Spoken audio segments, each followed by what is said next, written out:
Assalamualaikum warahmatullahi wabarakatuh. Perkenalkan, nama saya Rasya Afitsa Putri dengan NIM 19060024. Pada kesempatan kali ini, saya akan menjelaskan materi perkuliahan pengantar ekonomi pembangunan oleh dosen Profesor Dr. Syamsul Amar BMSI pada pertemuan 7, yaitu mengenai tahap-tahap pertumbuhan ekonomi menurut Rostow. Nah, saya akan menjelaskan materi ini, yaitu yang pertama tentang nama panjang Profesor W.W. Rostow, memakai pendekatan sejarah dalam proses perkembangan perekonomian. Ia membedakan dalam 5 tahapan. Yang pertama, masyarakat tradisional. Masyarakat tradisional merupakan masyarakat yang strukturnya berkembang di sepanjang fungsi produksi berdasarkan ilmu dan teknologi Planeuton terhadap dunia fisika. Fakta membuktikan keinginan untuk menggunakan ilmu pengetahuan dan teknologi modern secara teratur dan sistematis tertumpuk pada suatu batas, yaitu tingkat output per kapita yang dapat dicapai. Struktur masyarakat bersifat berjenjang, hubungan darah dan keluarga melainkan peranan yang menentukannya. Lebih dari 75% penduduk mata pencarian petani, yang menjadi sektor utama pendapatan negara dan para bangsawan. Tahapan yang kedua yaitu prasyarat tinggal landas. Masa transisi di mana prasyarat pertumbuhan ekonomi swadaya dibangun atau diciptakan.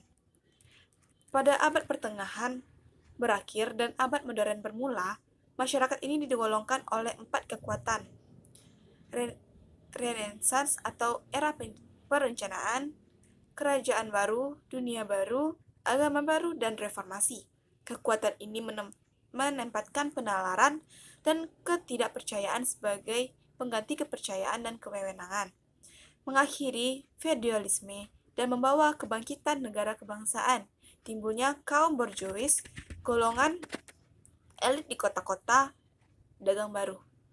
Mulanya, berkembangnya gagasan kemajuan ekonomi bukanlah mustahil, dan suatu syarat bagi tujuan lain yang dianggap terbaik, pendidikan berkembang untuk memenuhi kebutuhan kehidupan modern. Masyarakat mau bekerja keras, muncul memasuki sektor ekonomi swasta. Bank dan lembaga lain mengarahkan modal bermunculan, investasi meningkat, bidang pengangkutan, perhubungan, serta bahan mentah mempunyai daya tarik ekonomis bangsa lain. Jangkauan perdagangan dalam dan luar negeri meluas. Muncul perusahaan manufaktur yang menggunakan metode baru. Prasyarat untuk mempertahankan industrialisasi menurut Rostow memerlukan radikal 3 sektor industri. Yang pertama, perluasan modal overhead sosial, bidang transport untuk memperluas pasar. Yang kedua, revolusi teknologi di bidang pertanian, produktivitas meningkat untuk memenuhi permintaan. Yang ketiga, perluasan impor, termasuk modal dibiayai oleh produksi yang lebih efisien dan pemasaran sumber alam untuk ekspor. Pembangunan yang berkesinambungan dan perluasan industri modern terjadi dengan menanamkan kembali keuntungan perluasan investasi yang menguntungkan. Nasionalisme reaktif, yaitu reaksi melawan kekuatan dominasi asing berfungsi untuk kekuatan potensial dalam melahirkan transisi tersebut. Di daerah jajahan untuk membangun modal overhead sosial untuk memenuhi keperluan mereka dan menggerakkan masyarakat tradisional ke arah transisi. Masyarakat pendidikan modern perlahan menghasilkan transformasi di bidang pemikiran, pengetahuan, serta sikap masyarakat. Akhirnya kekuatan pengaruh internasional didemonstrasikan. Efek-efek orang yang membutuhkan produk industri modern dan teknologi modern itu sendiri.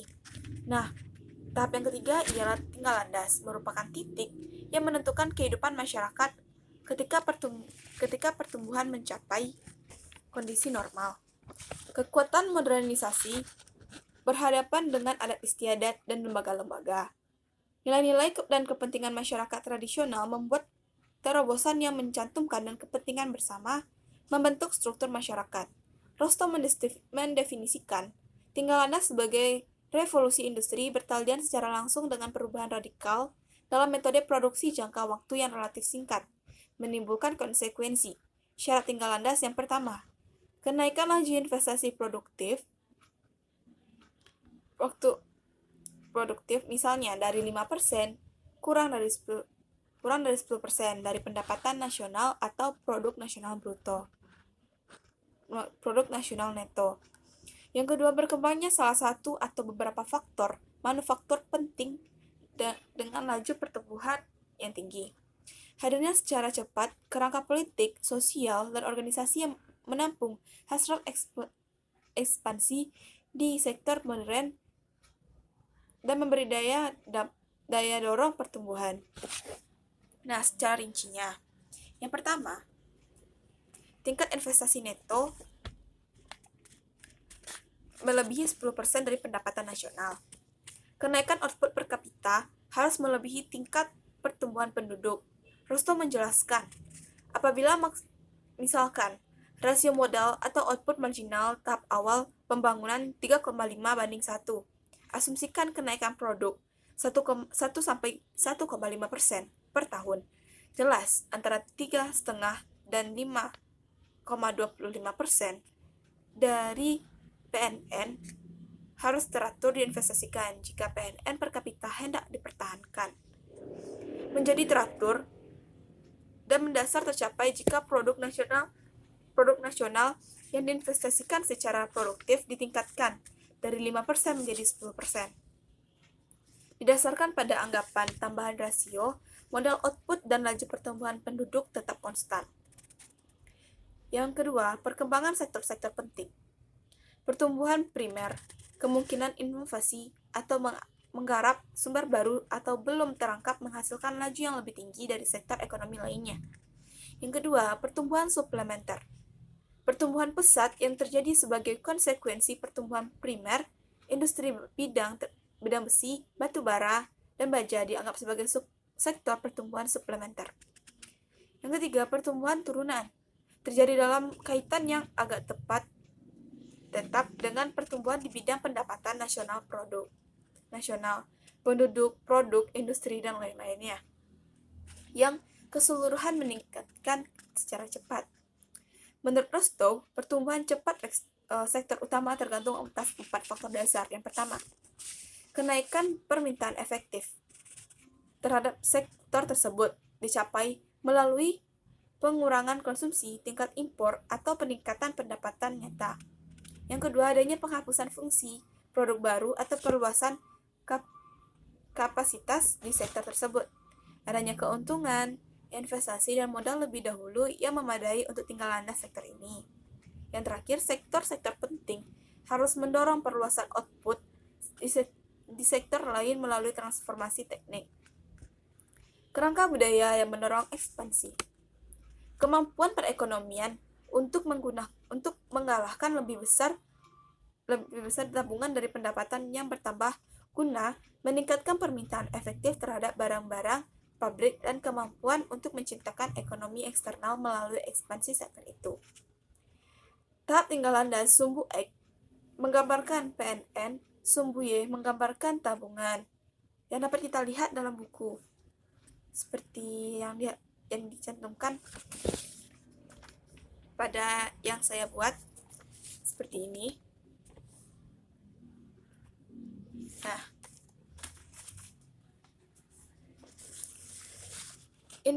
investasi neto dan modal S adalah kurva tabungan KO, YO, dan KY adalah kurva rasio modal output yang digambarkan miring ke bawah. Keduanya digambar sejajar untuk menunjukkan adanya rasio konstan OKO atau OYO sama dengan OK1 per OY1. TYO per YOT1 adalah rasio modal output marginal.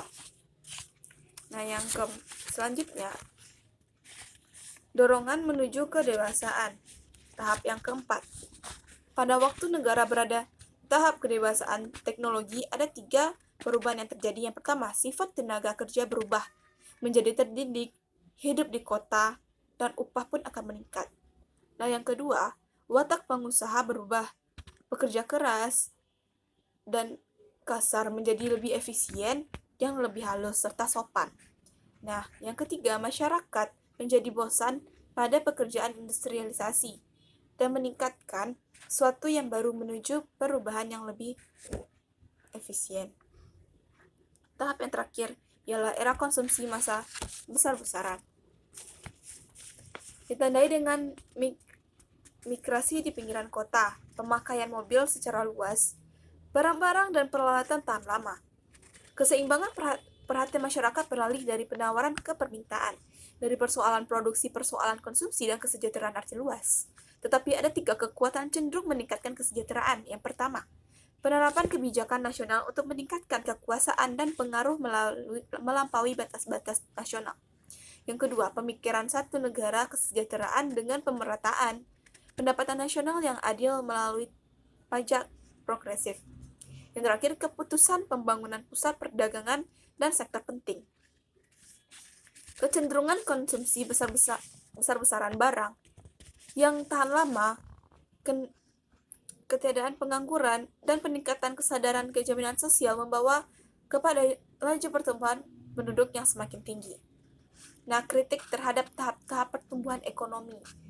Ya, secara rincinya, yang pertama, masyarakat tradisional tidak perlu berkembang, seperti Amerika, Kanada, Selandia Baru, dan Australia dilahirkan tanpa sebagai masyarakat tradisional dan mewarisi, disebut prakondisi, dan Inggris salah satu negara yang telah maju. Prakondisi mungkin tidak mendahului tingkat landas. Tidak ada alasan untuk terpercaya untuk revolusi pertanian dan pembentukan modal social overhead dibanding pengangkutan harus menjadi sebelum tinggal landas. Kritik terhadap tinggal landas dinyatakan Cairncross, tahap yang telah mengandung pendapat orang banyak tidak dirugikan lagi adalah tahap tinggal landas itu sendiri. Ahli sejarah dan ekonomi terbiasa menentukan pada komunitas tersebut historis pada kembalinya kekuatan masa lalu yang menghasilkan ledakan sosial dan pada penjelasan tidak adanya lambatan nyata di dalam perkembangan ekonomi. Analisa tinggal landas mengabaikan pengaruh warisan sejarah. Saat suatu negara memasuki proses pertumbuhan ekonomi modern, kadar keterbelakangan dan faktor relevan lain mengenai ciri-ciri tahap awal pertumbuhan ekonomi modern di berbagai negara. Kondisi-kondisi yang diperlukan bagi tinggal landas itu sendiri tanpa cacat. Yang pertama, tingkat pertumbuhan investasi adalah arbiter investasi produktif menjadi 10% dari pendapatan nasional yang bersifat subjektif. Beberapa industri tertentu mungkin bukan industri utama. Pertumbuhan ekonomi tidak selalu diatur atau ditentukan perkembangan sektor utama saja. Yang ketiga, beda syarat 1 dan 2. Hadirnya kerangka budaya merupakan ciri utama pertumbuhan. Tahapan pendorong menuju kedewasaan menyesatkan dan membingungkan. Mengandung semua ciri dari tahap tinggal landas.